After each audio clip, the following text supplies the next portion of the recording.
Welcome to Porch Play Chat, sponsored by the American Association for Promoting the Child's Right to Play, or more affectionately called IPA-USA. IPA-USA is the USA affiliate of the International Play Association.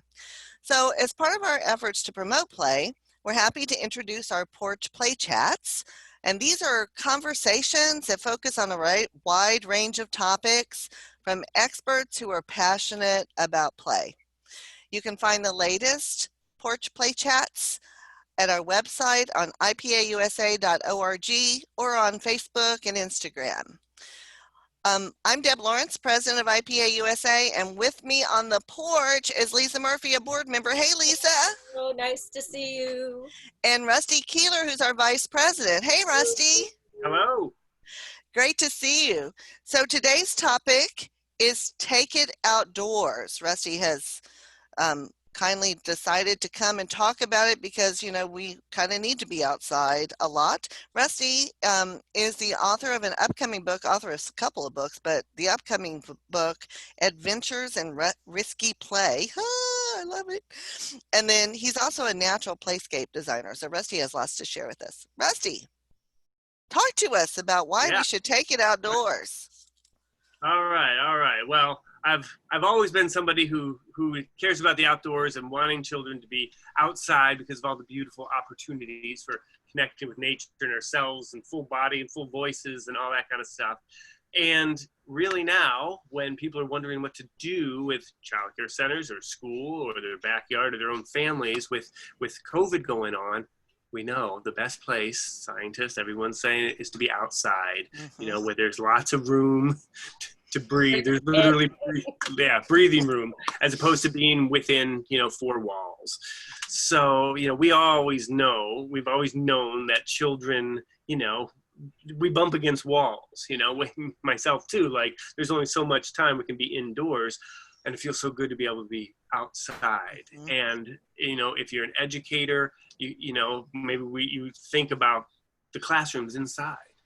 But now we can start to rethink it and realize, oh, actually, we can take so many things that we do inside, we can take it outside. Of course, there's play outside, but you can have outdoor classrooms outside. You can have snack outside. If you're an early child, you can have naps outside. What? You can sleep outside.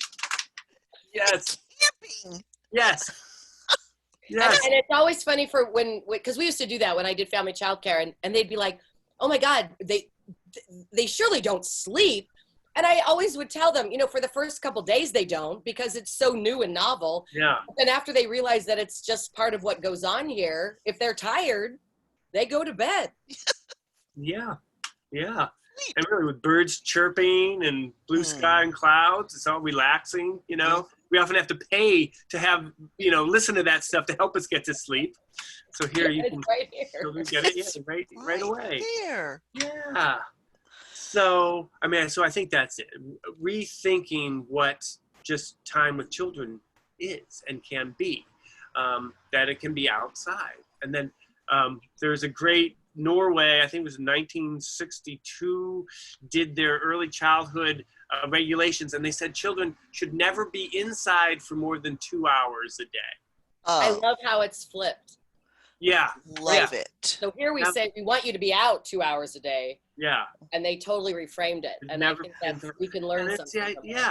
It's the idea that, like, wait, health and connecting to nature and connecting to, and for me as a play-based person, I feel like that's where all the good stuff happens and the mess happens. And if you have loose parts and, kids can build their own environments and, they don't have to worry about, the inside and keeping it neat and tidy, let alone now if we're all worried about masks and breathing and pods and separation, the best place is to be outside. And so then a lot of parents now, they're thinking like, oh my gosh, well, what do we do if our kids are home all this time, or if summer camp's canceled, or if school is, different schedules and things. The idea of like, okay, if you can be outside, and if you can go to places where there's lots of room, open lots and parks and, that kind of stuff is great. But your own backyard is great too. So to start to think even then, what can you bring from the indoors to the outside? What are simple things you can do with plantings, planting things, sunflowers and flowers and things that pop up, or kale, this could be the year that you go crazy with kale. Plant it. You can plant it now. You can have kale forests. And I've seen play spaces that do this, that like, what are safe plants to put in your playscape? You can put garden plants. So you can do kale, let it grow up crazy. And you know that if kids nibble on it, it's safe to eat. So and think of the animals that perhaps would start then venturing into the space as well. Yeah. It doesn't have to be like a sexy edible garden. And that's what I love about your work, is that the baby step component, right? Yeah. You don't need to go do some Better Homes and Gardens, Sunset Magazine, style of garden that can be very overwhelming. It can be very simple and still be so very effective. Everything is small steps. Exactly right. Yeah. What are the smallest, simplest things that you can do? And the first would be going outside, but then I always say, like, bring cardboard boxes, just start with that kind of stuff. That's really easy to say yes to, that you probably have laying around, or take it to the next level. People are loving mud kitchens, and the mud kitchen really is just like a work surface, your picnic table, the ground, a board with like old beat up pots and pans. And we all know that we have in our kitchens, if we sorted through, we got some beat up pots and pans that should go outside too. So, and then sand and dirt or wood chips or whatever, and just concocting things and mixing things up. And for some kids, that is just like hours and hours and hours of fun. Potions. Yeah. Yes. Potions, Yes. poisons. So I have a story about potions. So I do cousin camp with my grandchildren, right? So last year when we were doing cousin camp, Leah, who's the oldest of this group of cousins. I have many that live in Colorado, but they can't come every year.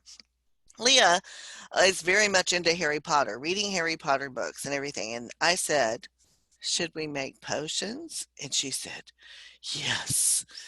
And so I looked up Harry Potter potions on my phone, and I said, okay, these are the ingredients we need. Which potion do you want first? And so she said, and now all the cousins are together now. And now they're all in a search in the backyard for the ingredients for the potions. And I have little bowls outside and things, and I get sticks to stir them with. 2 hours. Oh, yeah. I believe it. Yeah. We made potions. Yeah. It was organic. It was enough. I really want our audience to hear that. It was enough. It didn't need to be any more than what it was. We didn't need to write a book about it. We didn't need to link it to a standard or an assessment. It was enough just as it was. And they enjoyed it. Talk about the money. It wasn't tons of planning time. Right. Yeah, it was just a good idea. And there was an adult there that cared about it, that honored the play, that honored that there was something that was like that kids would be interested in. A lot of times adults are on, adult thinking about adult things, and kids are thinking about their play. But once kids recognize, oh, this adult cares about my play, sometimes that's what it could help boost it. Boost the play, extend the play. It was hysterical. I would look at my husband and I'd go, it's been an hour. Yeah. They were running around the backyard looking. We go like, I'm going to go take a nap, he said. And I'm like, okay, I got it for a while. But anyway, so yeah, I think it's those simple things. I remember wonderful, fond memories of being in my grandmother's backyard. And she gave me old cake pans and pie tins, and I had a hose and I had a bucket, and I'm sure there were all sorts of poisonous berries on the plants that I would decorate my pies and cakes with. I made it. I didn't eat them. Hours. She gave me baking racks, so I'd bake them in the sun. It was hours. Yeah, I think more and more people are, who have had those memories are remembering back to their own childhood and remembering and realizing, like, we don't have to do these complex things. We don't have to spend lots of money. We don't have to have huge budgets. It's more like we're just saying yes to play. Go outside. So to that, Rusty, I think I know you well enough that I'm not intentionally trying to throw you a curveball, but I want you to speak to something for me. Sure. It's tricky to give back what you didn't get. Mm. So I'm fully acknowledging the three of us probably have beautiful Sure. memories, Mhm.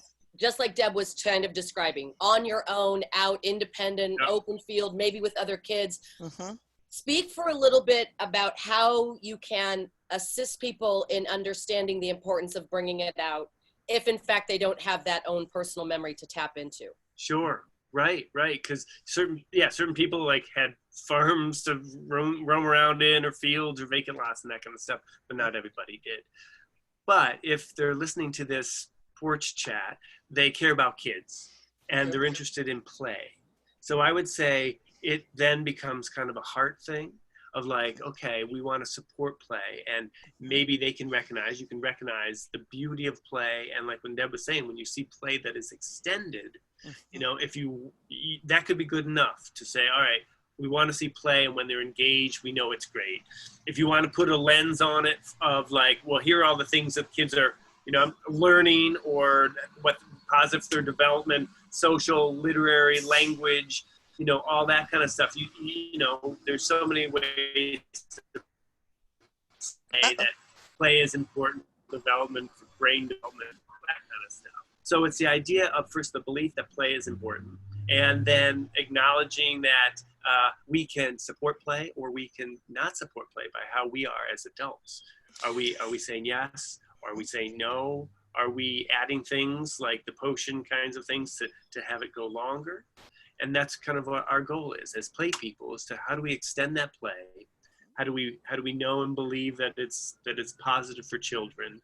And maybe even if I didn't get it. Even if I didn't get that, and then maybe it's an opportunity to get a second chance with the children when they invite you in, to be able to have some of these kind of play opportunities and experiences. And then we see for yourself the beauty of it, the multi-sensory beauty of it. Well, and I think for I feel so badly for people who didn't have those opportunities. And I'm hoping that because they didn't have those opportunities, they want to give children those opportunities, right?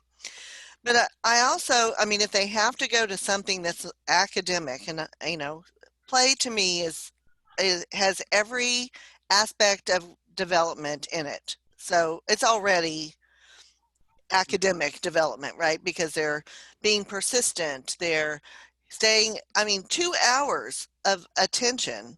What do Probably people engaging, say? and probably if you stood there with your checklist of all those skills for the 21st century, you would have seen evidence of all of those during that 2-hour time frame. That's exactly right. And because they were 9 and 7 and 5, it lasted for 2 hours, right? But even if it had lasted for 30 minutes, that's more than most 3 or 4 or 5 or 6-year-olds can do at a time. And so, but we did it because that was something they were interested in. So if we can, when parents say all they do is play, and I heard that many times when I was a director, one of the things I would say is I want you to see play as the way children learn, not instead of children learning, right? So there's a big difference. Yeah. And then you as the adult, you just added things that were invitations, and a little bit of an idea and loose materials. And I'm big about the loose materials, because that's children then controlling their environment, making change. And fixed playground equipment, a swing set in the backyard or at the childcare set, okay, it does what it's made to do. Hopefully it's strong and durable, and you can swing and you can climb and that kind of stuff. But what you can't do is change it. And what you often find is that those things are interesting for 15 minutes, 20 minutes, and then children are going looking for other things, bugs, worms, and that kind of stuff, or what else they can get into.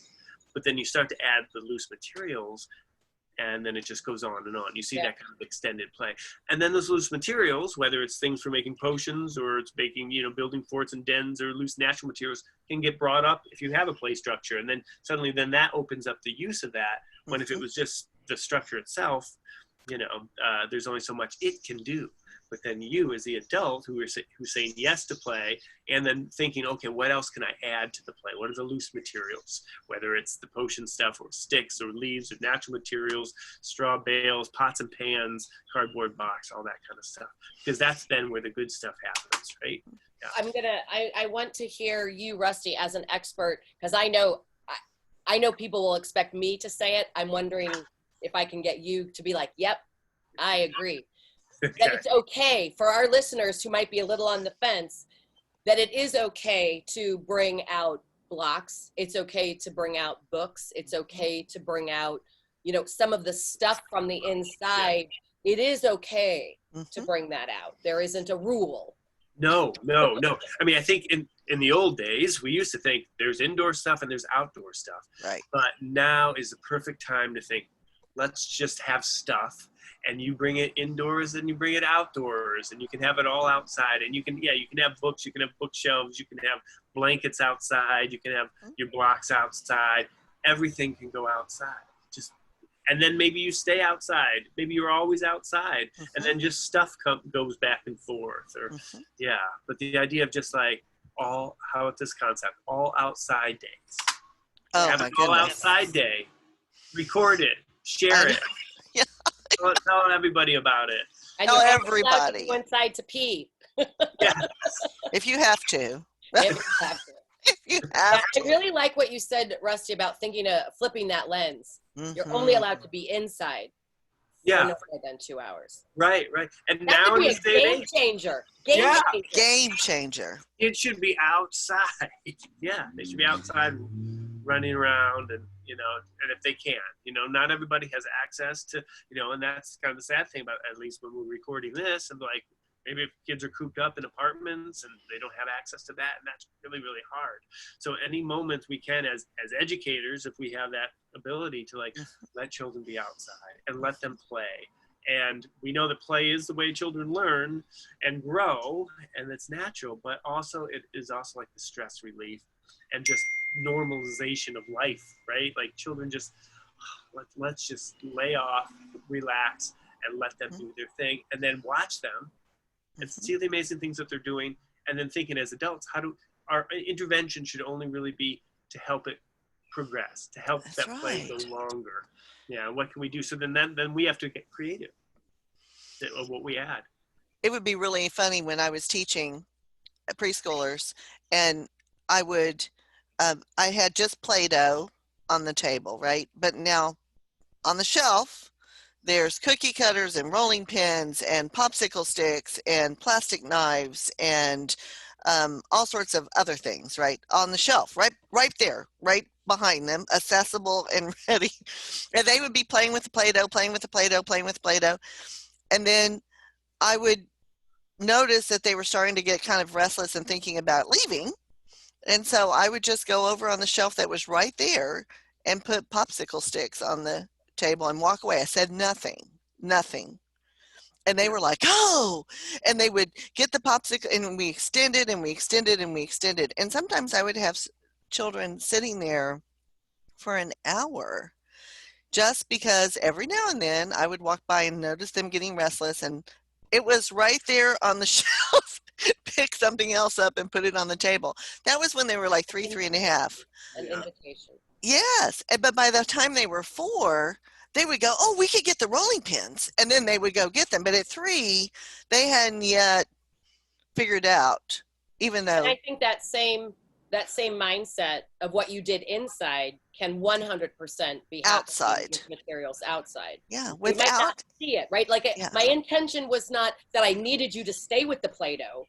My intention was starting to show you that there's other materials here that you could go access. And I think the same, I don't want to call it a system, but the same strategy would be, I would imagine, quite effective outdoors as well. Yes, yeah. And I think the biggest piece is you don't interfere with what they're doing. You're just adding and moving away without interfering or talking. Right. And I think that's you didn't need the acknowledgement. Yeah. No. Look what I gave you. Yeah, no. It's just, you kind of, and it's not swooping either. It's just sort of being observant and understanding what it is that your goal is for young children. And it's easy to do when you observe them. Yeah. Play workers talk about having the cloak of invisibility. So ultimately they say that play is going on. You're just invisible. You're just watching what's going on. But then as somebody who's trying to support play, you think, oh, popsicle sticks. As they're, then you just kind of become non-invisible. You know, you add a little something and you just become invisible again. Mm-hmm. And I think that's the great, you know, an opportunity for adults just to kind of do that, just observe and then think, oh, what would extend their play? Mm-hmm. Nice to go like, back to Harry Potter there too, Rusty. I know. I know what you did there. A cloak right. of invisibility. Liked it. Rusty, this has been wonderful. Thank you so much. To hear more Porch Play Chats, make sure to visit our website at IPA-USA. Thanks so much for listening and joining us today. And whatever you do, keep playing. Yeah. Bye, everyone. Bye. Thanks, Rusty. Join IPA. Oh, yeah. Join IPA. Don't forget that.